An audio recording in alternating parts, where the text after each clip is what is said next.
all of your heating and cooling needs. SG Heating and Cooling, fixing it right, day or night. 248-242-6730.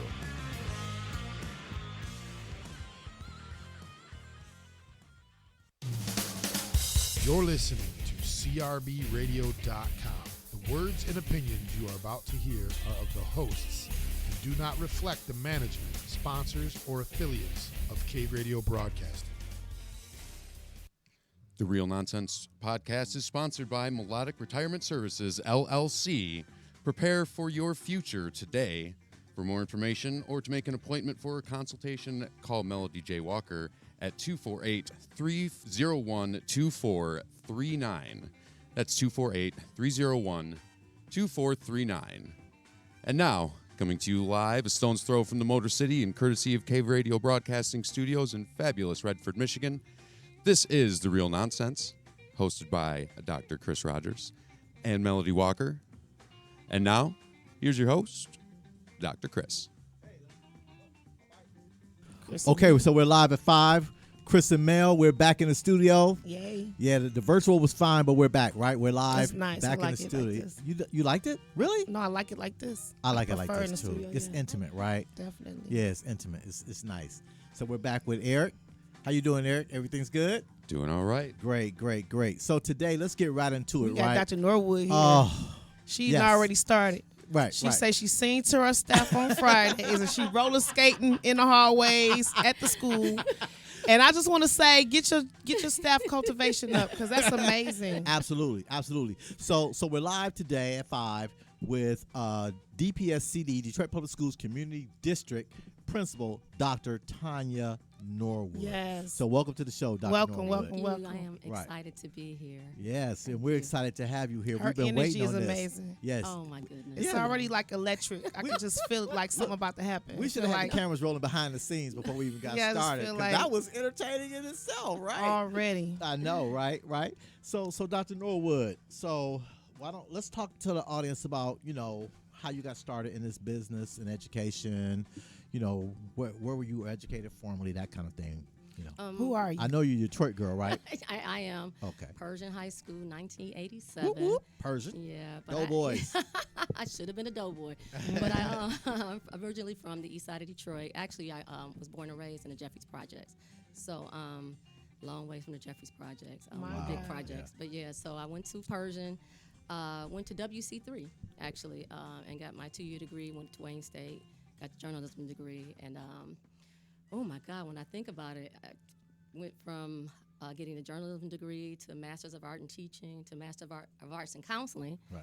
Ed Specialist, and a PhD in Educational Leadership and Policy Studies. Wow. So it just, when I think about the journey, it was hard. East Side girl did I well. didn't know huh? you went to journalism. That's why you asked me that. Yeah. So my first degree, I thought I was going to be on NBA Inside stuff. Yeah. I never forget, I went to Miami when I graduated. My girlfriend was living down there. Went to high school with Steve Smith, so she was his assistant. Oh, okay. So I took all my videotapes. You know how they teach you how to make the tapes in school? Yeah. So I went to these different stations, and people were just looking at me like, this woman's crazy. Because I didn't know you just couldn't go to the station and just drop your tape Drop your off. tape off. But my thing is, the only thing they was going to tell me is no. Right. So, when I started there, I was still substitute teaching. So you were shopping your tape in Miami. Drove wow. to Miami. She was One of serious. the Serious largest business. one of the largest media markets in the country. I didn't know any better. That's bold. I didn't know That's any better. real bold. That's cool. But my though. thing is, the only thing you're going to tell me is no. That's you know? right. So, but I always like working with kids. So I started off substitute teaching at Finney High School in 1994. Right. Started off as a sub and just kind of worked my way up. And I just can remember some people just saying, oh, she's just a sub. And now they're like, oh, hey, girl, how you doing? Hey, doc. And, you don't forget that. Yeah. But my thing is, if I let people determine what I was going to be and what I was going to do, Right. I would just, I wouldn't be who I am today. And not to say that I think I'm all that or anything. Yeah. But when you grow up like how I grew up and you come from the east side, you built for war. Yeah. So you navigate around those potholes and you keep moving. You don't care what anybody say about you. You That's just keep right. it moving until you get to the end. It's called perseverance. I know. Absolutely. It's amazing. So for the last, what did we say, 15, 18 months now? Has it been 18 months since the pandemic hit? It's longer than that, almost 2 years. Yeah, it seems like it. You've been navigating in and out of school, virtually, face-to-face. So talk to us about what is that like? I mean, leading a building in this type of climate with kids young. Yeah, what we do is hard work. all of the principals, the teachers, and climate and culture changes when you take care of the principals, who take care of the teachers and staff, who take care of the kids. So you have to think outside of the octagon, not just the box. So when I think about the fact that our kids' parents, grandparents are still, passing away from COVID, I think about my teachers and staff who, are, afraid of the virus. You think about what can you do as a principal? You can't put anything else on. You're not going to put more on their plate. Yeah. So what do you do to take away, to inspire and to encourage people, to let them know, hey, we still got to do the work. We still have to implement the curriculum with fidelity. But also, too, it's a paradigm shift. And we just been pivoting for the last, couple of years. But one of the things that I try to do, the school takes on your personality. So if I walk in the building and I'm negative and I'm crying and I'm just, broke down, people are going to pick up on that. So my thing is, as I was sharing with you earlier, for Halloween, they're going to see me roller skating down the hallway with my Superwoman outfit on, They're going to see me doing flips, and doing the splits with the kids. Like one time for our M-Step rally, I did a cheer with the kids. So I came out, and they I dress up for everything. So I just went, did a flip and did a split. The kids was like, oh my God. Really? So one of the kids was like, you old enough to be my grandma. But the other kids said, but your grandma don't look like Dr. Norwood, So, but again, anything to kind of get them encouraged, but also to let them know, you got to take care of business. School still has to be fun. You still have to make sure that that teacher that, may be struggling with something, she may take her class for a minute and say, you know what, I got you, because something's going on. And when you're a person, an educational leader, anybody can be a manager. That's right. Anybody can manage anything. But when you're an educational leader, you have to be able to inspire people. That's right. You got to navigate people. I don't care the alphabet that you have in front of your name or behind your name doesn't mean anything if you don't know how to talk to people and inspire people and treat them with respect. This is true, and that's one thing that you will hear. And I've actually, coming early in my career, listening to going into different buildings, I would hear sometimes teachers vent about just leadership and, being respected. Somebody talking to you like you're an adult, and just keeping that balance of respect and I think camaraderie and making making it warm and fun at school, not being uptight. Yeah. And I think that's a big deal because that does control the culture and the nature of the building. And you have to have honest conversations too. Yeah. I want people to understand when things are not going the way that they're supposed to go, you have to, call a person in and have a conversation. You don't have to try to call them out in front of people. You don't have to put them down. Yeah. But you still have a job. I still way have to a do job. things. Yeah, it's not what you say, it's how you say it. And when people know that you'll get in the trenches with them, and you respect them, and you know how hard it is, they're going to work with you. Absolutely. They are. Yeah. I went to Noble. 6th and 7th grade. Oh, I lived at 12019 Roseline. You still remember that address? Yeah, 12019 Roseline, right on the corner of Elmhurst and Roseline. I used to walk to Home Price Supermarket right there on Ewas, right there on Oakman. And I went to Noble 6th and 7th grade, and then I left and went to be in the band at Tappan, which was on the other side of the bridge, right? So at that point, Noble went to 8th grade, but we used to have a lot of kids from McKinsey would come up. But Noble goes to what grade now? Well, it's pre-K through 8th grade now. It's pre-K through 8. So what's the enrollment there now? 520. That's yeah, but I think that's probably larger than some high schools we got. Yeah. I have a large ESC population, and for those who don't know, ESC is a specialized student services population. Okay. I love them because I feel like the ESC students need more. So you have to make sure that that you build a climate and culture that is inclusive of them. Because oftentimes they get kind of left by the back, and I don't do that. So they're my babies. So I have a large population. Yeah. So you're servicing kids all the way from. Wow, almost Myers Schaefer all the way up to Ewald Circle. All over. A lot of our kids get bussed in. When you probably lived over there, you probably was able to walk to school. Yeah, I walked from Roseline up to Noble. Okay, yeah. most of my students are bussed. Oh, now they're bused. Yep, they are. Okay, so the neighborhood is not a... It's a lot of older people that's still there. Littlefield community, which does a phenomenal job at supporting our kids, and whatever I need, Greater Southern Baptist Church, they'll reach out to help me. But most of the kids who go to Noble, they don't really live that close like how you did when you went to school. Oh, okay, Yep. wow. It's a little different now. Yeah, I saw on Facebook. I saw the costume and the cape and the skates, and I said to myself, I said, that takes a lot of things. Being vulnerable, being open, youthful, being caring, being transparent. Like I saw that, and I showed my wife. I said, "Look, fun, for real, spontaneous." That's what education can be like that. It's not. We don't. It's have more to than just test scores and data. Yeah. You have to make sure that the kids are being supportive. Oftentimes, And just to share with you, I went to 5 elementary schools. I went through a lot as a kid, but even in high school, one of my, I want to say 2 or 3 years ago, my class got together and gave me a $500 check to buy uniforms for my students. So when I gave the speech, I was crying and I was sharing with them how I was living with different people. So they was like, Tonya Boo, we never knew. You was Miss Senior Spirit, Miss Popular. They didn't have to know what I was going through. Right, they didn't have to know that I was sleeping from here and doing whatever. I know that I got up and I went to school because there was no other option. So I'm saying all this to say you have to create an environment where the kids want to be, where they feel safe. Yeah. And I hope that I do that for Noble, for my staff and students.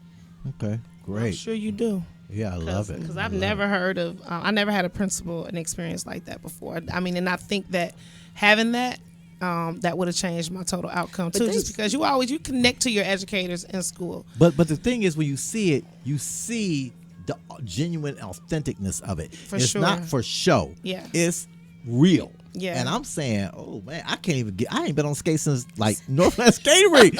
And this woman on skates going out home with these kids. Like, okay, I get it. But wow. you know what, Doc? What I do is I just think about how I want somebody to treat me. Right. And for and like you said, just through the pandemic, I hadn't seen my teachers for almost a year. So for teacher appreciation, got a gift bag for everybody and drove all the way to their houses from Auburn Hills down to just everywhere, and just seeing their faces, I just started crying because, again, I hadn't seen them in a year. And, when the pandemic first hit, I got my bicycle, so I'm riding through the neighborhood. So they looking, that's our principal. That's your what? I ain't scared of y'all. Hey, Miss Jones, how you doing? Come on over here. Because I always tell them I'm going to ride down on them. So I'm riding my bicycle, and the people in the neighborhood looking, I'm blowing the horn and all that. I cannot be afraid to go into the neighborhood where I'm working. Absolutely. Right. I just can't. And the kids, they see that. Yeah. And you don't do it for show. You do it because it's the right thing to do and you Absolutely. care. Yeah. This is my 27 year in education. Yeah. I can, actually 28, I can retire this year. I still feel like I got something to give, and I love the kids and my staff. But it's just, you think about the energy that you put out. And like Yeah. I was telling you all before, the same people you see going up, you see them going down if you're not humble. Right. You don't think you all that because you the doctor, you the principal and all of that, Right. because you'll get knocked out of your square quick. I'm just Right. trying to imagine Mr. Naughton on roller skates, my elementary school principal, and just, I mean, literally what a wonderful thing that would have been to see. my Really, goodness. just for all of us, just one time, because he, oh man, that would have been something else.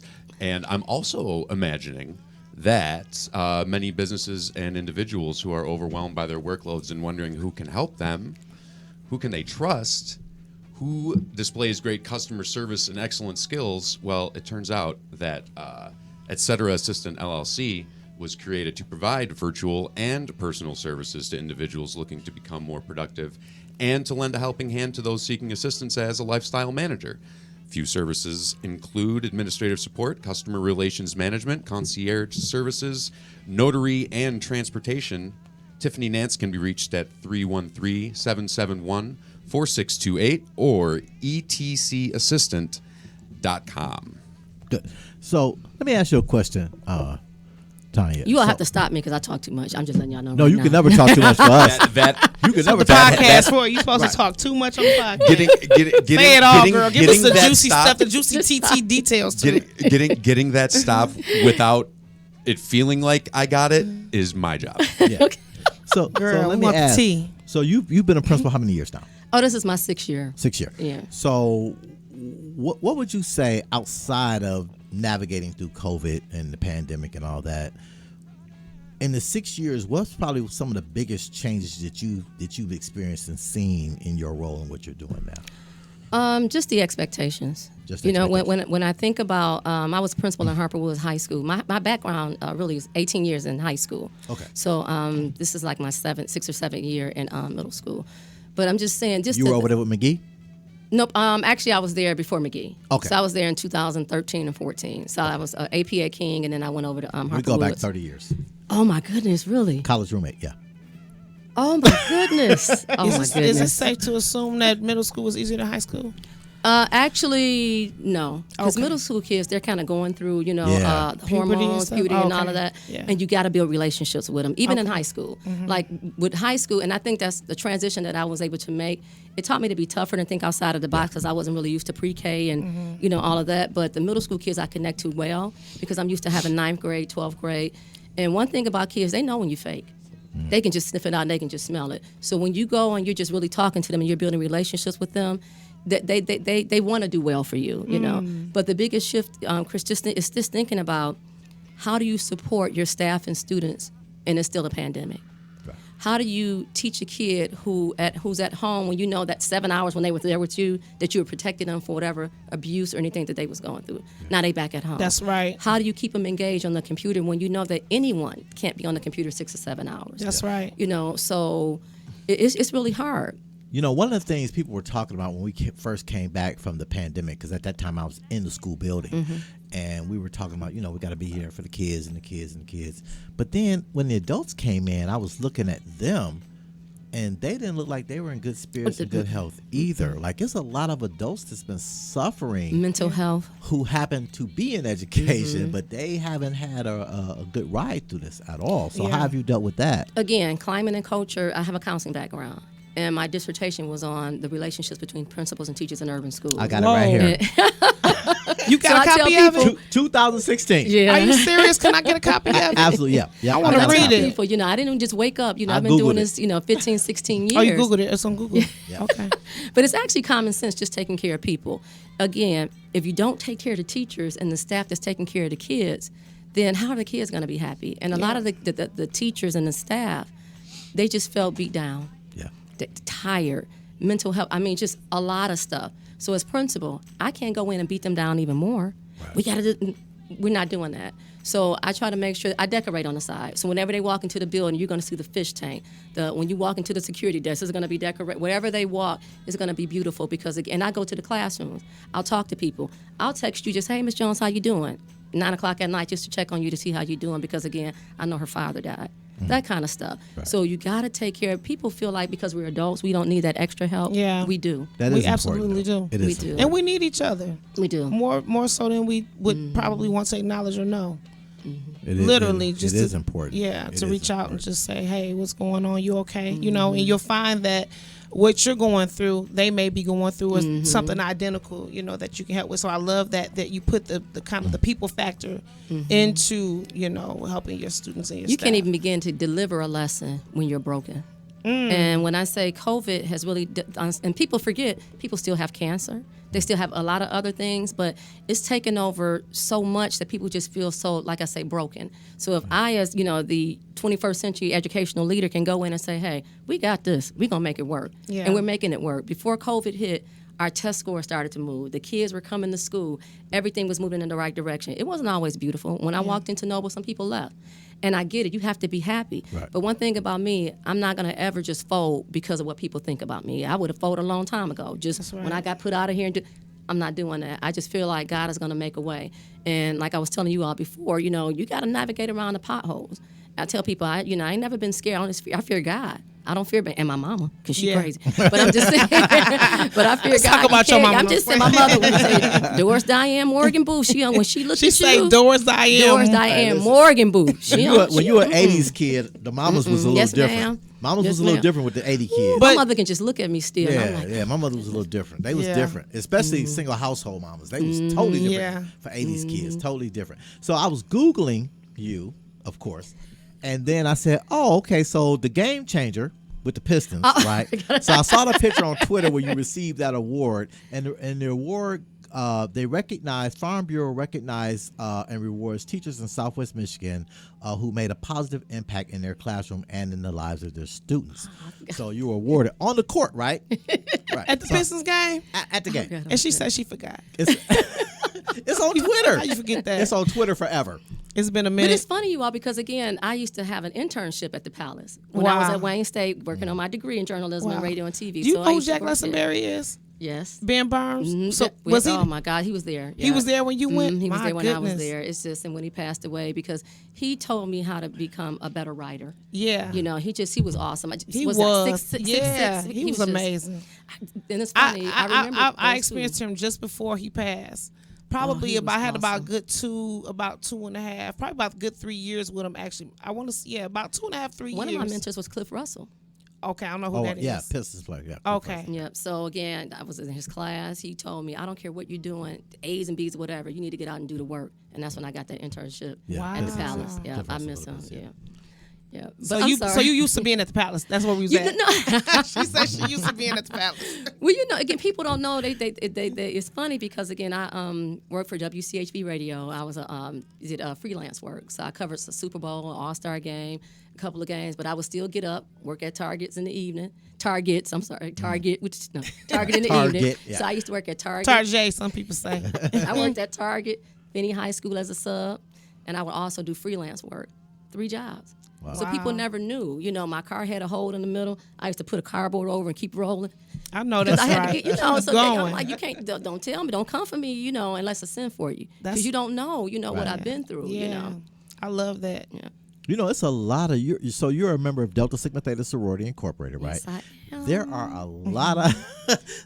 a lot of Deltas that work in the district. It is. We Yeah. support each other. I say It's a the district. I beautiful say team. Maybe Deltas I run need the to pledge district. Delta so I can get some overtime. People. I'm just, No, I'm playing. Deltas run the district. yeah, I'm just. They do. Yeah, thank you. Deltas run the district. Thank It's you. it's Let me Deltas stop everywhere. joking. Sisterhood Scholarship and Service. I'm just Yeah, saying. it's Deltas everywhere. It is. I was like, geez, every time I go into an office, it's a Delta. Especially at the central office. Yeah. Go ahead, Dr. Peace and Norwood. happiness. I'm gonna give it to Delta. Oh, Just there Oh, it that's their is. song? There it is. I'm And you heard it here live on Sing the Real song again. Nonsense. I want to sing to hear the song. Because you just had Founders Day. We did, yeah, we did. Ironically, we all have Founders Day just about in January, right? So every time you look on, 5th, wasn't it? yeah, J5, okay. yeah. So every time you look on Facebook in the month of January, you just see Kappa, Kappa, Blood. Kappa. The red, the AKA red, the Delta. color you got on, that's our colors, right? Yep. Okay. Exactly. Yeah. Yep. So it's a beautiful thing. You been a Delta how long? Oh my, it'll be this 9 years.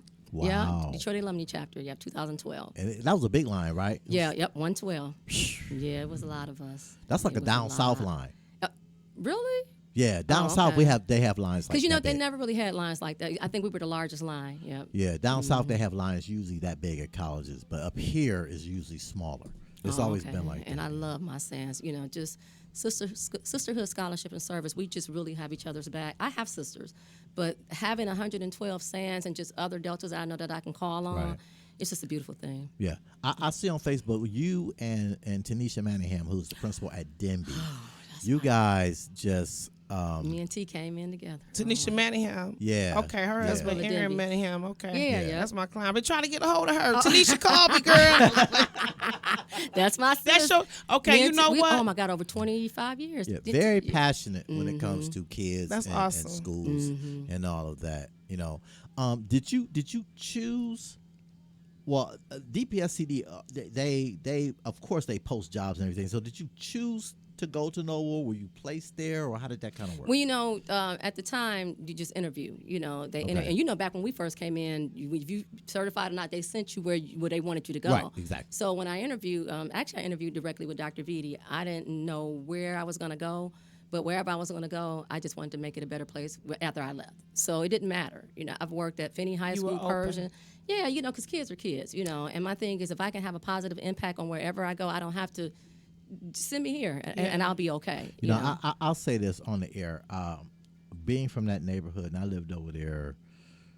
We moved. I went to Brady, so we lived on Rochester and Lawton. Then we moved from there over to Roseline and Elmhurst. I went to so Brady I was. before I graduated from McKenzie, living in that 2-family flat on Roseline. Wow. I lived in 2-family flat, so I graduated from high school from that point. But I saw. Working in the district, and then working for Airmark, and then coming back to the district, I saw coming back to the neighborhood the deterioration of the neighborhood, the blight in it and all that. Yeah. And I said, whoever takes that school over needs to be a bright light for that building, because that's gonna help bring the neighborhood part back up. So personally, I think I'm glad that you over there, because I think that school and that neighborhood needed somebody with that kind of personality and your energy and all that. I was a little nervous, when I first got there. And just to say, because again, I've been a principal before, high school background. I've worked in elementary, middle, even kind of before. Sure. But when you walk into Noble, Littlefield community, Greater Southern Baptist Church, it's just Reverend Sheffield. It's a lot of people around there that have a stake in that community. So you want to make sure that you don't offend anybody. Yeah. And I'm always building relationships. Right. For example, the Pistons came in. My father-in-law, I think I told you that, had a relationship with the Littlefield community. They did the basketball courts over there.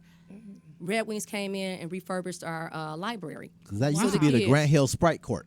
I was played it? on that court back I there. gotta get over there and see everything. In the back of Nice. Noble, Grant Hill, back in the, let me say, late 80s, early 90s. When he first came? Sprite logo. It was a Sprite logo court God, I didn't back know there that. in the back of Noble. Absolutely. not know We used to that. play. We used to walk from Roseline and go up there and play. Wow. It's just when you come in, and you all have to come and visit. I have a college and culture, college and career readiness suite on the second floor. So when you walk on the second floor now, you will see members of the Divine Nine, but colleges and universities, and they have tables. It's like, I call it the yard What's for the members kids. of the Divine Nine? Delta Sigma Theta. Oh, okay. Yeah. Oh, that's Divine Nine. Yeah. Got you. Because I want our kids to talk about colleges and universities now. Right. Now, yeah, They absolutely. shouldn't have to wait to go to high school. Yep. So when you walk into Noble and they see those, it's talking points. Yeah. So when they come in, and like I said, I decorate on the side, and it's a lot of things that I did in the school when I first got there. She's doing too much, or the kids gonna tear, and they don't do that. Wow. We had a couple of new kids here that was writing on the walls, and one of the kids said, "Oh, we don't," because they sound like me. We don't do that at Noble. So they started checking each other. Right. So when they start checking each other, that lets you know, Yeah. that you're The really culture's doing there. something. Yeah, and it's they a like beautiful. they like their building. And it's warm, Yeah. and it's a reflection of, and I tell people whenever I see trash, I'm like, whose house? Our house, and then they pick it up. Because again, this is our house. Yeah. So you have to take ownership of it, That's right. So, and like I said, it's been 28 years for me. I just hope that I made it a better place than it was before. Not to say that it was bad, but you just want to always have a positive impact. For sure. Sorry, again, you got to stop me. Yeah, no, you're good. You're good. You're good. We just gonna take a quick break from commercial. Yep. I just wanted to talk about untouchable landscaping and snow removal. They're quality, they're reliable and dependable. And although we're not streaming to Facebook today, live right now, we will be broadcasting later, correct? Right. I'm going to say the same thing I said last week. If they are as intense about snow removal and landscaping as they are about their logo, this is a company you absolutely should call. Their number is... Oh, see? Gotta Give them a the call number. at 313-694-5658. That's 313-694-5658. Great. So here, what was my train of thought here? Oh, okay, I got it. Because I love talking about this stuff. I love talking about it. So we just went back virtual, right? So I was listening on TV to a lady yesterday because the Fox 2 News is always quick to grab someone quick off the street to ask them some ambiguous type of question. No knock on Fox News. I love Fox News, but sometimes I don't know if the reporter preps the person when they ask the question. It just kind of comes Right. out, Is and it so really impromptu? Yeah. So it kind of doesn't put the person in a favorable light. But so the question was about bringing kids back to school. And the parent was like, "Hey, my kids need to go back to school. They 3 at home, yada yada yada." And so he asked them about the vaccination status, and they were like, "Well, no." So, I guess, are we at a point, in your opinion, your professional opinion? Now I'm asking you, are we at a point now where we're at a crossroads here, where we gotta make a decision here? Because how do we bring non-vaccinated people in with vaccinated people? And if they're not vaccinated, we can't keep them at home forever. So where do we go here? The back and forth is exhausting. It's Okay. exhausting, and especially if you're an administrator. So now you're trying to facilitate, and I'll go back to when it first hit. We were doing face-to-face, virtual. We had the learning centers. It was just doing too much, and it was a lot on the principals. It was a lot on the teachers. But for me, I'm just speaking for Tonya. Right. You got to keep everybody safe. Right. Because if the teachers are ill, if the staff is ill, and they catch the virus now, and the back and forth, and now the teachers pass away. Now the support staff, you don't have support staff. And the kids, they recover quickly. So it's not people are trying to make it seem like it's a fight and teachers don't want to work. Our teachers are working hard every day. And it's harder to work. I'm hearing virtually. Oh my goodness! All it my is. clients are telling me is. it's tougher to be virtual than it is. They would prefer to be in the building They in their love classroom. when I say teachers instead. They love those kids. Yeah. We love our kids. Like you said, the energy that I have, they pick up on that energy. Yeah. So you may have little Tonya Norwood who really didn't want to do it, online. So nobody's really kind of motivating her to do it. But when you're there, we about to do this, with that energy they pick up, and they want to do well for you. But also too, you want that teacher to be safe. You want that teacher to know that, you know what, we got you. So as the principal, it's really challenging Yeah. to make sure that your staff know you got them 1,000%. Parents know that you got them and their kids, and they do learn better face to face. Now, I thought about, see, I teach at Henry Ford College, right? And so, but it's asynchronous. So they log in, they do their work, I log in, check it. And sometimes I have to have a hybrid situation where I have to meet with them for 1 hour on a Saturday or something like that. But 8 hours? 8 hours.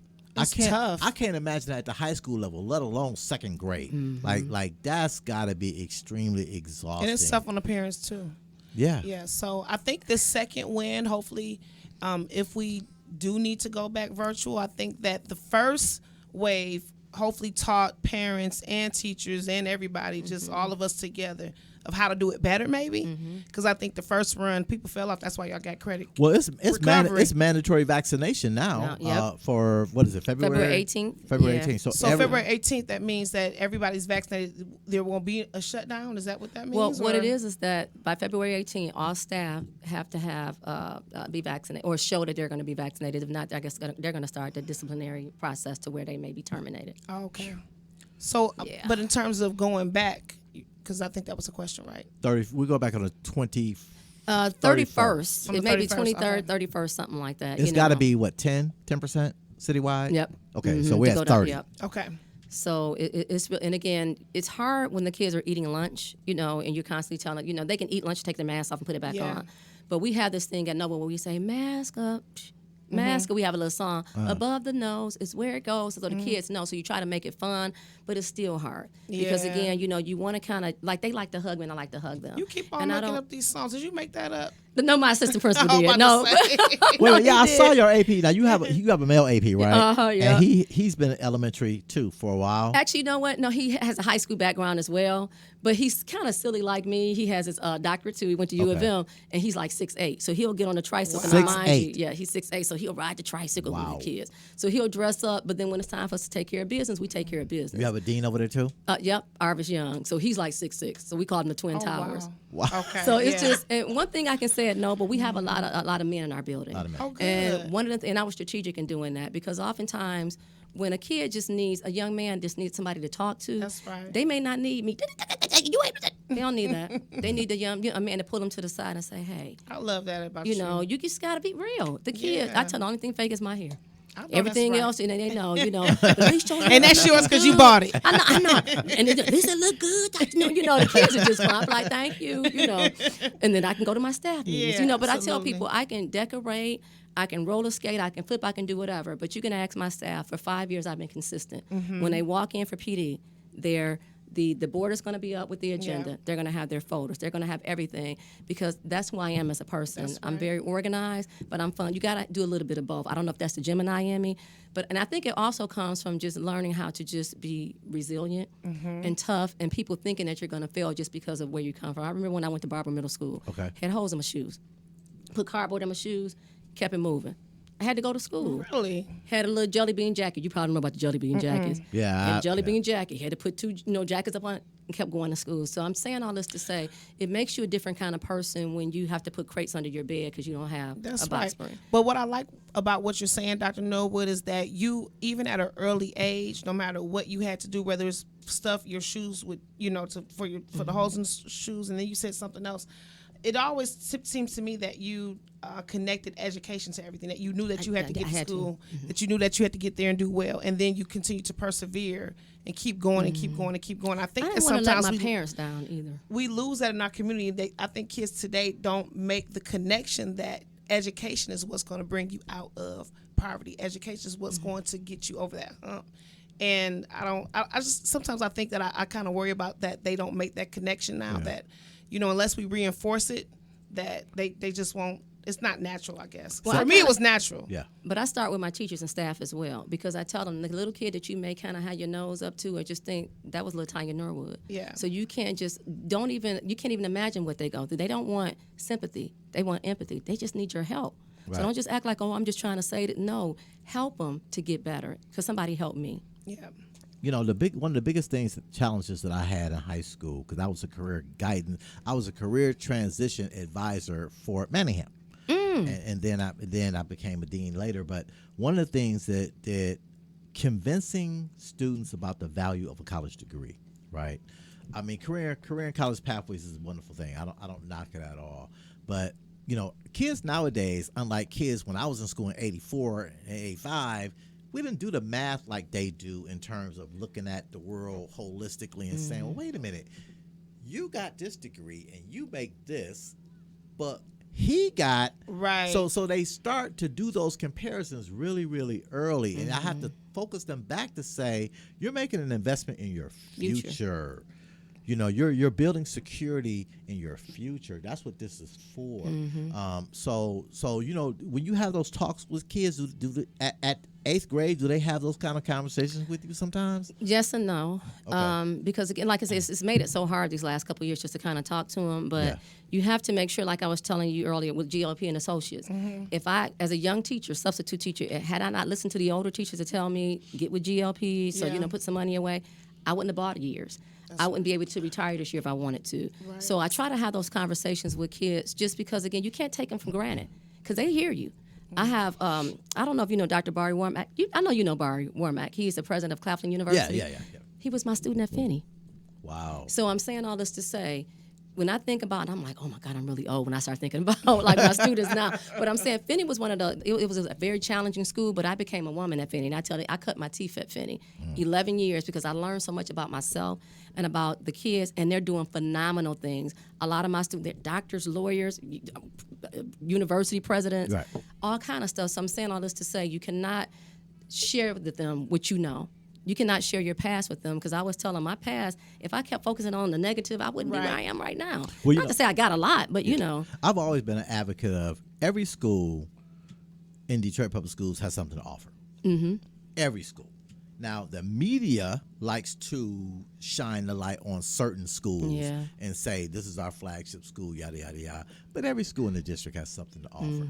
Every school, from the smallest to the largest. It's about fit, Chris. It's about fit. It's about fit. It's about fit. Exactly. What's that? Fit. Well, fit. When you come into Noble, I hope that you get a family feel.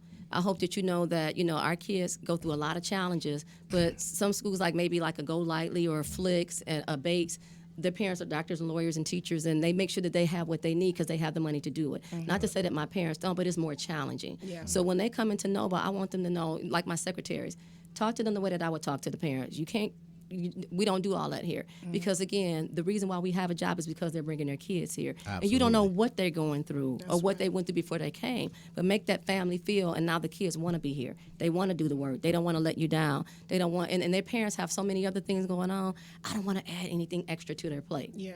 I took a hot spot to a parent 2 days ago because she needed to it, their house. Okay. People hot for the Wi-Fi. She didn't have Internet. Wi-Fi. Gotcha. So I'm saying a lot of principals, a lot of my colleagues, we do a lot of stuff that people don't even realize, and we don't do it for fake book. I ain't say Facebook, for fake book. Fake book. We do it because it's the right thing to do to help our kids to be successful. But nobody talks about that. Yeah. Absolutely. I've noticed that this generation of principals within the last 10, 15 years, it's a whole different breed. I mean, not saying that the principals in the past when I was in school weren't caring and everything, but the extra steps that I see that principals take to accommodate their parents and students is phenomenal. It's phenomenal. It really is. I agree. I got to tell y'all a quick story. Little boy just called me yesterday on Teams. He's in kindergarten now. He was my pre-K student. Don't even go to my school anymore. He goes to McKenzie. He kept calling, and I finally called him back. He was calling the wrong school. He was looking for Mr. Riot's teacher. So I told his brothers, who I saw in the background, go and take the computer to your mom. Mom was sleeping, and she turned over, and I said, your baby keeps calling me.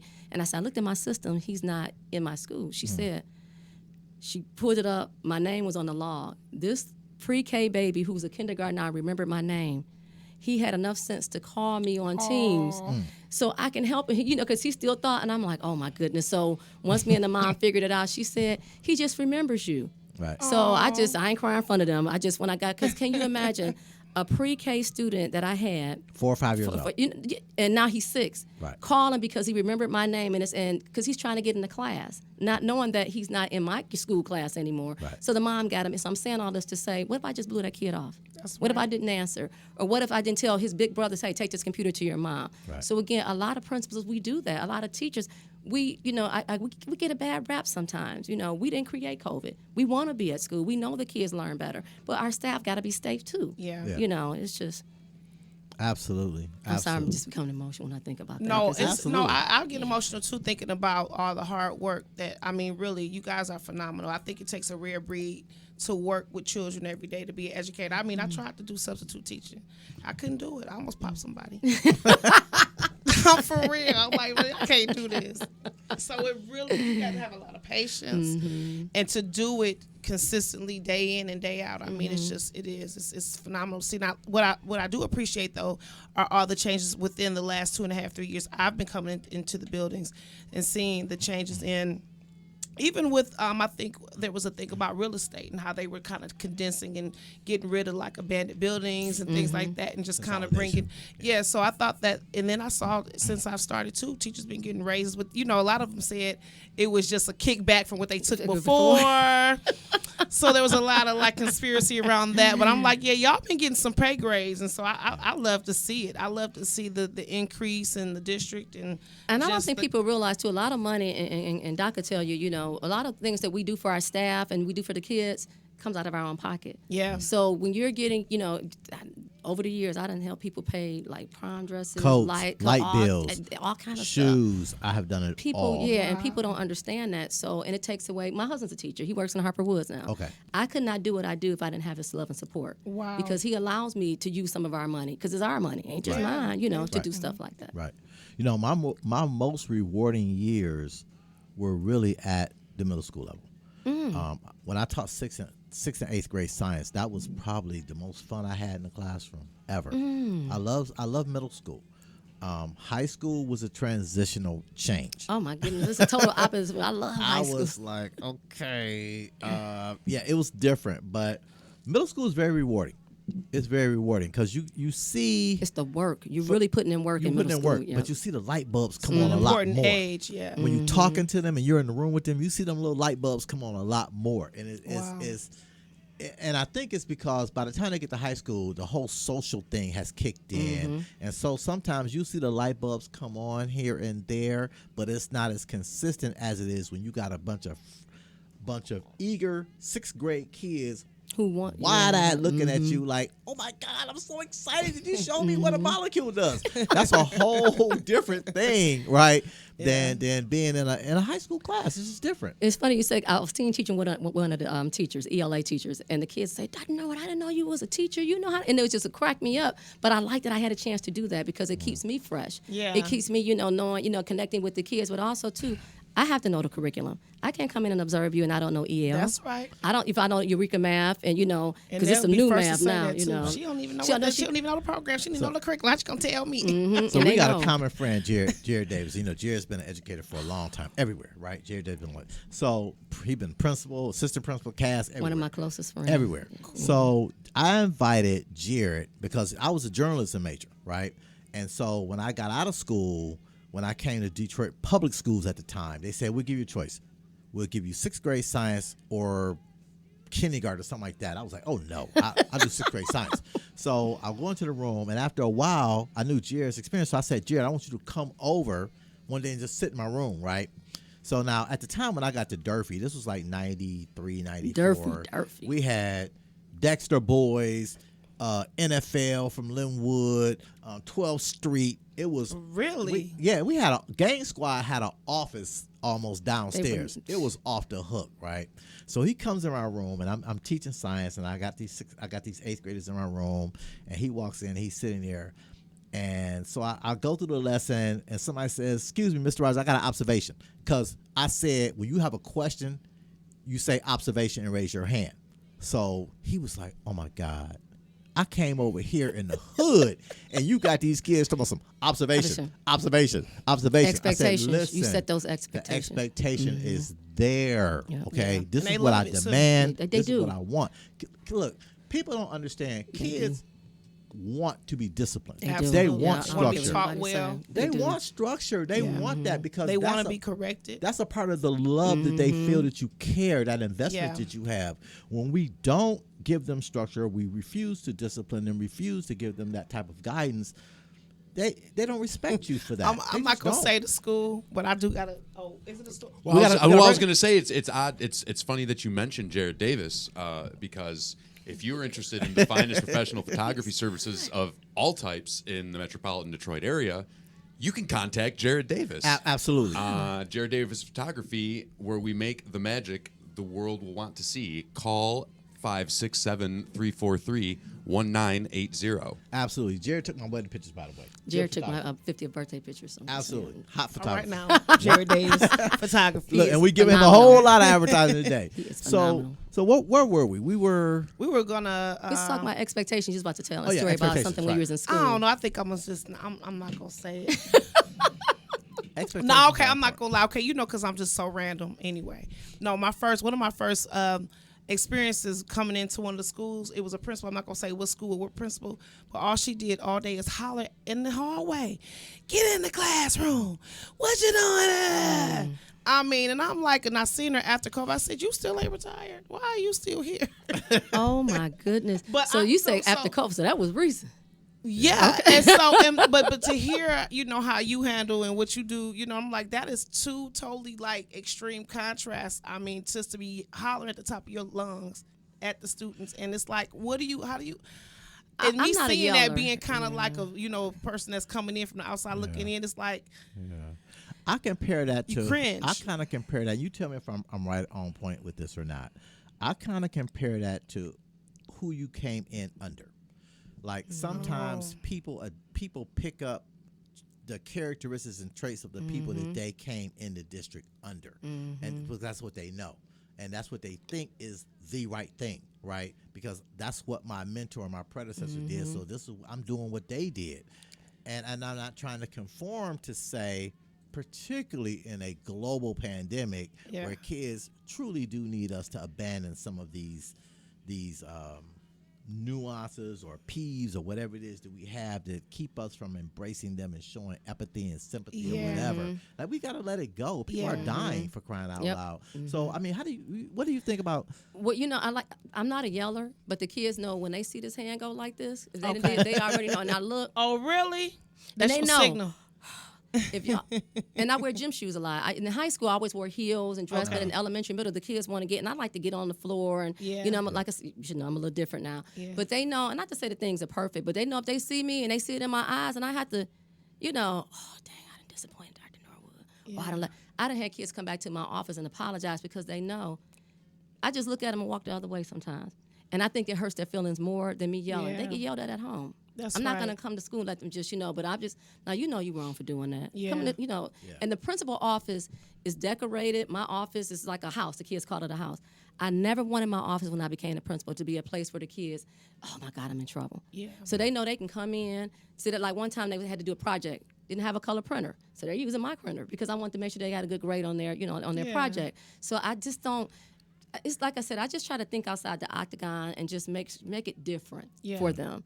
Because I want them to feel like I love them, I care about them, and I got you. That's what I got you. So you and your husband are both educated. So I know when my daughter and my son were younger, and sometimes we would go to Fairlane, Northland back then in the mall or whatever, and they would say, we hate going somewhere with you because every time we go somewhere with you, it's like, Mr. Rogers. Like They got said celebrities. everywhere you go, somebody know you. So how does your son like? Oh my God, Mommy, do you know everybody? And I'm like, and it's really just, it's oh my God. And then I have, like I said, I'm 52. I can say I'm 52. Right.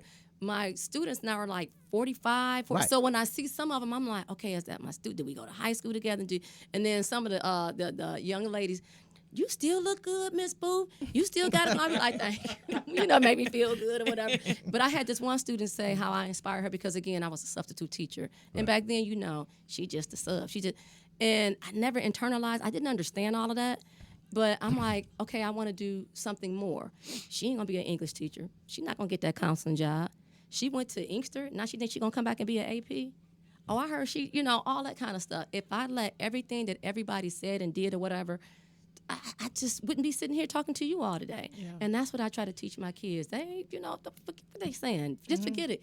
Keep it moving. Yeah. Keep it moving. It doesn't say that it doesn't hurt my feelings, but I'm not going to let anybody say, I may go in my office and, but I'm not going to ever, I call it fold. I'm not going to fold Because again, when you come up the way I came up, so many things have happened to me in my life that if I would have just let it just get to me, I wouldn't be here. I just don't know how else to say it. You know. I don't know So how to say it. do you see yourself for the remainder of your career being in the principal position, or Oh, do you have yeah, any what's other next? aspirations for yourself?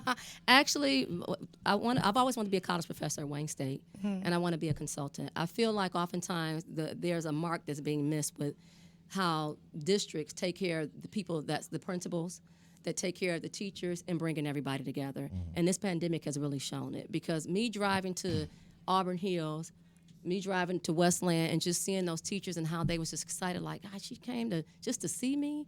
We're missing something. So I've been a principal, like I said, for 6 years. I only went to be a principal for 5 years. I don't know why it seems like you've been that longer. To me, it just seems like you've been in that seat so much longer. I just came in grinding. Like I said, I'm East Side. You know, that's I'm what it made for. is. You know, the kids call me educated gangster. You know, and I'm like, I'm built for war, because I don't know anything else. Right. But I'm humble. Yeah. And you gotta be humble. When you're not humble, you fall, and when you fall hard. Because you think you got it going on, you think you And all I of think that it's and a all of market that. for that too, Dr. Norwood, when you say consulting maybe other educators on how to maybe Climate and culture. Yep. Climate and culture, that's one of the things that I enjoy doing. Like I tell you, I can just wake up, saying I'm going to do this. And it's not about buying people stuff and making people happy. It's navigating people and making sure you build a climate and culture where people want to be, and you can just see things growing. Even like this year, I-rated scores moving again, and then what happened? Now we're back to virtual. Right. So Starting all over again. Yeah, next month we're gonna, for Black History Month, we're gonna have a serious culture and conversation. We're gonna have another principal on, Odom. Oh, okay. Yeah. Okay. So we're going to talk to her about her transformation coming from one end of the spectrum in terms of climate and culture to a whole nother end, because it is very important. If you are serious about academics, you have to get your climate and culture together. Kids can't learn. Yeah, they can't learn, and they won't learn. They won't do. And it does come back to, like you said, knowing how to connect and knowing how to kind of maybe navigate people. And I think That's that we my just term. all have different perceptions on how to do that. And so yeah. I So think no that's aspirations for the central office, superintendent office. Never thought about being a superintendent. I think it's a lot of politics in that, and but I just always wanted to be in a space where I can connect people. I think I'm fairly good at bringing people together, having honest conversations, using an educational background. As you all can probably pick up, you got a little hood in me, I'm from the East Side, and being able to say that you can be yourself, you can be your authentic self, but it's a time and place for everything. I taught my students code switching at Finney. They didn't understand. I said, you can be in the hood all day and okay, but when it's time for you to go to that job, Right. Turn it on, turn it off. How did I walk in the office with you all? Yeah. I didn't know what, but again, what did you tell me? Casual. So I'm going to come in being casual. I'm going to still have my sense of humor, but I'm going to make sure I take care of business, and I want my students to know that. And I think a lot of them have done that over the years. Yeah. Wow. Absolutely. Absolutely. So, I'm sorry. I had something about. Oh, that's okay. No, Dr. Wood made a lot of good points. So you're gonna spend the rest of your career you're gonna stay at the level you are. This is where we are. High school, no. Well, I never know. Right. I mean, if something comes to me, I'll be excited about it. But I just want to be in a position where I can be still be myself, but have an impact on, like I said, more so principals and teachers and just bringing everybody together. I think more so now, just having a counseling background, we're missing the mark on taking care of the educators and the principals who are taking care of the kids.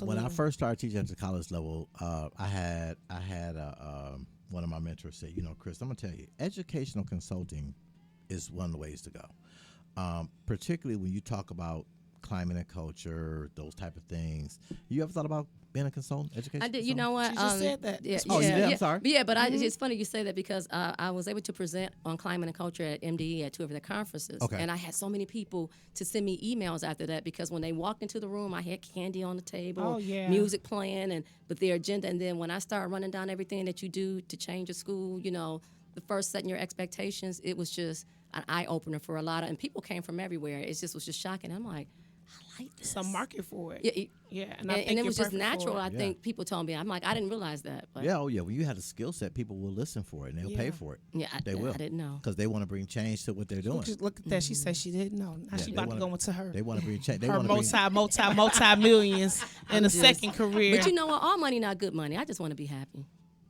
I just want to be Amen. happy because you make me happy. Go ahead and sing. That's what I sing to my Come on. staff on Fridays. Come on, sing it. This you can bear. Hey. All right. Okay, I know we got it. You Sing stood us out. right beside me. Yeah. Yeah. That's And Mel's I jam. won't Wow. forget. So I sing that to my staff. They think, but you know, and I could just see them in the parents be in the hallway just, I gotta you know. come over to Noble. But then we go to that staff meeting and it's, And you it's know, business. Yeah, I mean, and it's still me. Yeah, but again, absolutely. you have to learn You how to transition. do both. Yeah. So the Yeah. parents come in a lot over there? They come in a lot? Yeah, they actually. Back before? Yeah, they have, you know, and because again, it's the climate and culture that we set now. They feel more comfortable. Sometimes things are not perfect. We've had people that say and do some, and I have to pull them in my office, have a conversation. You ain't got to yell and cuss and fuss. Don't do all of that because I'm gonna help you. It ain't gonna make me help you because you're doing all of that. Right. But again, we're here for you and your kids. But see, I think that's a generational thing because I'm going to tell you, back in the day, sometimes people felt like when they came into a school in the city that they had to act that way to get some service. And now it's hard. You have to tell people, listen, you don't have to do all that. I'm going to help you regardless because I have to. It's my job. But you're going to respect my staff and me, and that's what I tell Right, them. right. You can't That's when tell you me- get that whole other. Yeah. And they like, we're not doing that. I can help you all day, and I'm here to de-escalate. Yeah. You can't help everybody. And I'm not a people pleaser. You can't make everybody happy. Right. But what you're going to do is respect our school and our kids, and you're going to respect my staff because they work too hard with these kids for you to come in because you're mad about something. That's right. That's So, right. so two pieces of advice. Well, one piece of advice, real quick before we go. What's the best advice you can give your parents right now that are struggling with this pandemic thing? The best online learning? advice I can give them is stay prayerful.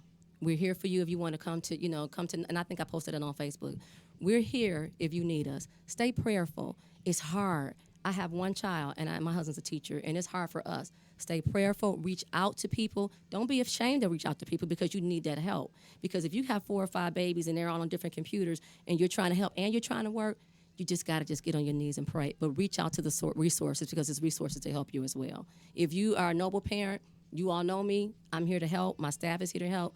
But you got to stay prayerful and you got to reach out because it's hard, Doc. I mean, it's hard. Yeah. It is. Absolutely. Well, listen, thank you, Dr. Norwood, for joining us today. This is the Real Nonsense Podcast with Chris and Mel. Oh my God, I gotta leave. No, It's been fun. No. You come back. Oh my goodness. And listen, this is the Real Nonsense Podcast where we make it make. We make it make sense. Absolutely, we make it make sense. Thank you, Dr. Norwood, again Thank for you. I joining us, and we appreciate it. really appreciate it. Peace. Peace out.